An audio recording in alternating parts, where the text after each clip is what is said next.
parë asnjëra parti politike në këtë proces e as ne si PDK nuk arritëm objektivat e plota në këtë garë zgjedhore. Natyrisht, na la një shije të hidhur humbja në Drenës. Ishte përsëritje e situatës së para 4 viteve, kur elektorati ynë u nda në 2 tabore, por këtë herë kundër kandidati i PDK-s e mori besimin e qytetarëve.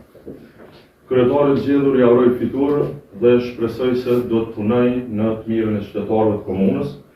Më vjen keq që në këtë garë lokale qytetarët e Drenasit u vendosën në një pozitë të vështirë nga konfuzioni fushatës së kandidatëve. Me sa kam kuptuar, zoti Ladroksi do të thejë të zyrët që ka qenë më herët, po zyrët e Partisë Demokratike të Kosovës janë aty ku është kryesia legjitime e saj. Unë mendoj që gara atje ka përfunduar, fokusi jonë është në balotazh. Normalisht që do ta trajtojmë si situatë pasi që përfundon ky proces zgjedhor, sepse në fund punit për gjithë neve më e rëndësishme është qytetari i Drenasit se sa individët apo ambicet e kujdes qofsh. Përket Drenasit, edhe as përgjigjen time, qytetarët e Drenasit kanë vendosur, atyne ju ka taku, unë normalisht të secili duhet ta respektojnë dhe ta vlerësojnë këtë vendim. Çështja që kemi dhënë në kontrollin para 4 vjetë që fiton pa ballotazh Ramizi kur ka qenë kandidati i UNES, kemi mujt me fitu pa ballotazh.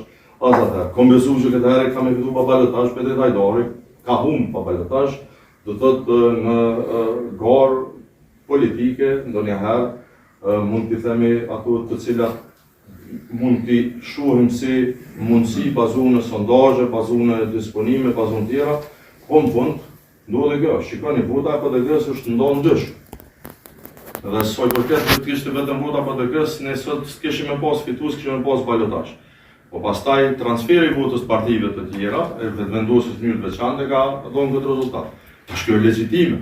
Secili kryetar kish me pas dëshirë me marr votat e gjithëve edhe me kry punën pa balotazh. Gara është ferm, demokratike, unë jam i lumtur që ka kalu përkundër pritjeve të dashakëqinëve jashtë PDK-s padyshim që kanë pas incidente, kam qenë i bindur që qytetarët e Drenasit kur në gjatë nuk e lejojnë, hecim tutje.